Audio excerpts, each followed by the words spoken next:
Quand je parle de Death Note avec quelqu'un, la conclusion c'est toujours que j'aimerais le redécouvrir. Ça me fait me poser une question. Pourquoi ? Pourquoi tout le monde aime Death Note ? Pensez-y, quand vous avez lu ou regardé Death Note pour la première fois, qu'est-ce que vous avez ressenti ? Car c'est précisément ça, ce ressenti qu'on va essayer de comprendre et d'analyser ensemble. Car Death Note vous a manipulé, vous avez fait quelque chose que vous n'aviez jamais fait avec aucun autre manga. Vous vous êtes retrouvé du côté du méchant, vous vouliez que Light gagne. Et quand je dis vous, je devrais dire nous, car c'est ça le génie de Death Note. Là où d'autres mangas nous présentent des héros auxquels nous nous identifions naturellement, Death Note fait l'inverse, il nous force à nous identifier aux monstres. Et dans ce processus, il révèle quelque chose de dérangeant sur notre propre nature humaine. Soyez honnête, qui n'a jamais fantasmé d'avoir le Death Note, le pouvoir de punition suprême ? Et c'est ça ce que Light Yagami incarne. Il incarne nos pulsions les plus sombres, celles qu'on préfère ignorer.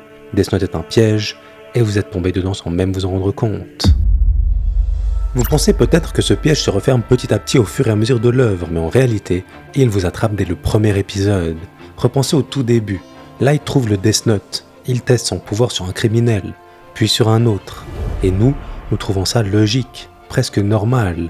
Ces types étaient des ordures après tout, pas vrai ? C'est ici que vous tombez dans le piège, parce que dès cet instant vous avez accepté la logique de Light. Vous avez validé l'idée qu'il puisse y avoir des gens qui méritent de mourir.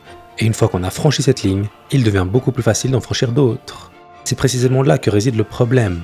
Quand Naruto se bat, on veut qu'il gagne parce qu'il incarne l'espoir et la persévérance. Ces héros inspirent nos meilleurs instincts. Mais Light, lui, il fait l'inverse. Il nous inspire nos instincts malveillants. Et le plus fou, c'est qu'il le fait avec une logique imparable. Il soulève deux questions. Pourquoi les criminels auraient-ils le droit de vivre alors que leurs victimes sont mortes ? Et surtout, s'il possède le pouvoir de créer un monde sans crime, n'a-t-il pas le devoir de l'utiliser ? Ces questions, elles résonnent en nous. Elles touchent cette partie sombre de notre conscience qui, parfois, on a marre de voir l'injustice triompher et qui fantasme une justice expéditive, en plus de l'attrait du super-pouvoir. Et c'est là tout le génie de Oba. Il ne nous présente pas Light comme un fou furieux, il nous le présente comme quelqu'un de rationnel et extrêmement intelligent, suivant des idéaux que nous pouvons comprendre. Mais attention, bien que le piège soit déjà actif, ce n'est que le début. Et ce parce qu'elle entre en scène. Soudainement, le personnage remet en question notre identification à Light. Il nous met directement face à ce côté sombre qu'on a embrassé bien trop vite. Du coup, il faut choisir. Continuer à soutenir Light, synonyme d'accepter notre côté sombre, ou basculer du côté représentant la justice, et renier le mauvais côté de la force pourtant bien présent. Et c'est là que Death Note devient incroyable, car ce choix, il va le mettre en lumière avec une partie d'échecs grandeur nature. Le plus fou, c'est la première confrontation. En un instant, elle prouve que Kira existe, qu'il se trouve au Japon, et qu'il peut tuer sans contact physique. Cet acte, en plus de faire un pas de géant dans l'intrigue, crée du stress. Le stress de Light, qui comprend que la génie le traque, et surtout le stress de elle, qui comprend qu'au moindre faux pas, il meurt. C'est ce point très précisément qui permet à l'histoire de vraiment commencer, là où chaque mot peut être le dernier. Maintenant que le cadre est posé, nous assistons à un duel captivant et très profond. Light n'est pas un méchant qui commet des erreurs par arrogance, là où elle n'est pas un héros parfait qui a toujours raison.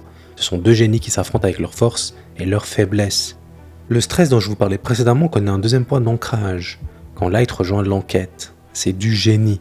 Il se place au cœur même de la traque pour la contrôler de l'intérieur. Mais elle, lui, soupçonne déjà cette possibilité et transforme cette proximité en opportunité d'observation. Vous vous rendez compte de ce que ça veut dire que d'avoir un combat psychologique d'un tel niveau dans une œuvre et que les deux acteurs de celle-ci décident de travailler ensemble ? C'est tout simplement un coup de maître. Cet acte crée une tension intellectuelle extrêmement forte. Chaque page, chaque dialogue cache un enjeu. Rien que quand Light et elle mangent ensemble, ce n'est pas du temps mort. C'est deux prédateurs qui s'étudient. Ils sont continuellement actifs et c'est cette tension qui nous maintient dans le piège qu'est Death Note. Parce qu'au final, on aime les deux. Et cet amour, il transcende les codes du manga. Même quelqu'un qui n'a jamais ouvert un manga de sa vie sera fasciné par cette lecture. Au fond, cette bataille psychologique, c'est aussi la nôtre. Celle qui nous pousse à choisir un camp alors que l'œuvre nous fait aimer les deux. C'est ça, le piège de Death Note. La contradiction qui rend l'œuvre si addictive. Car une seule chose est sûre, à la fin, il ne peut en rester qu'un. Derrière ce duel de génie se cachent des questions philosophiques profondes, présentées de manière si naturelle qu'on ne s'en rend même pas compte. Des questions comme qu'est-ce que la justice ? Ou qui a le droit de décider qui vit et qui meurt ? Ces questions, des philosophes se les posent depuis des millénaires, et Death Note réussit à nous les faire explorer. Prenez la vision de Light. Au début, elle semble logique. Éliminer les criminels pour supprimer le crime et protéger les innocents. Mais au fur et à mesure, cette logique se pervertit.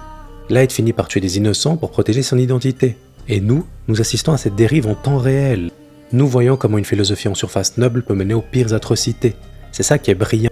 Et le must, c'est que Death Note ne nous dit jamais ce qu'il faut penser. Il nous présente les faits, et nous laisse tirer nos propres conclusions.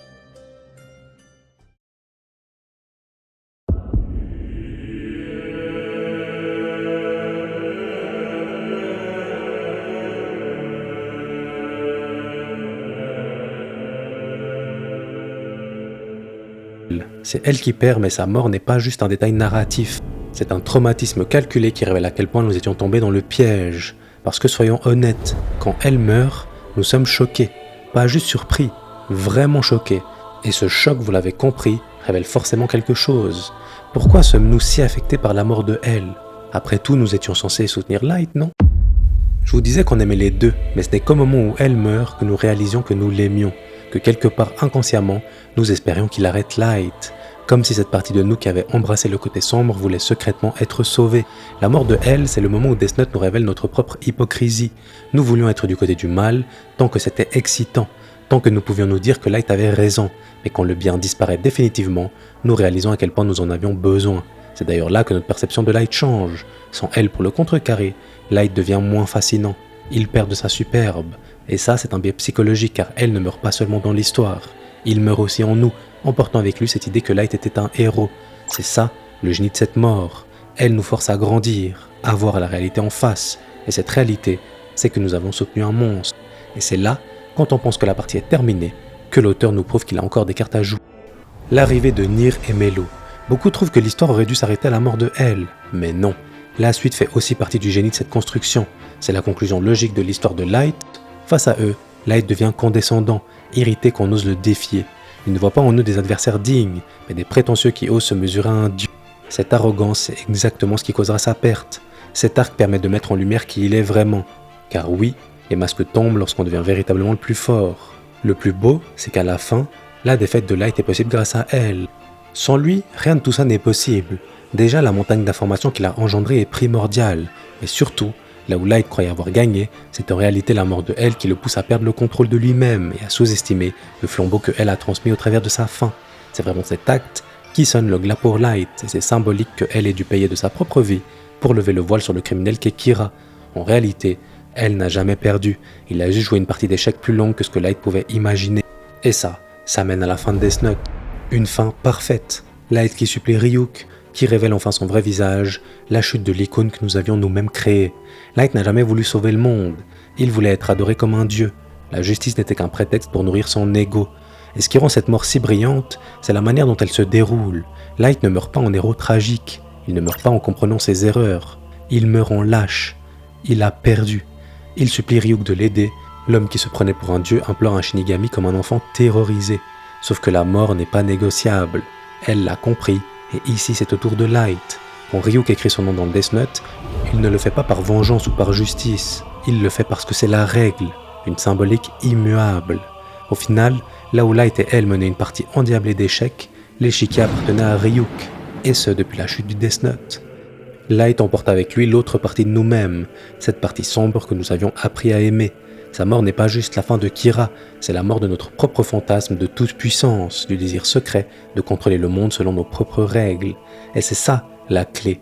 Death Note nous force à accepter une vérité dérangeante. Nous ne sommes pas aussi purs que nous le croyons. En bon contexte, une justification et nous pouvons soutenir l'intolérable. Au-delà de l'axe psychologique, elle ne se contente pas de nous raconter une histoire, elle nous révèle qui nous sommes vraiment.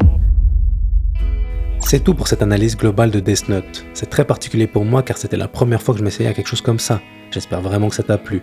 Si c'est le cas, n'hésite pas à me soutenir en t'abonnant et je te laisse avec ma vidéo sur le personnage de Gon. Merci pour la force. Ciao.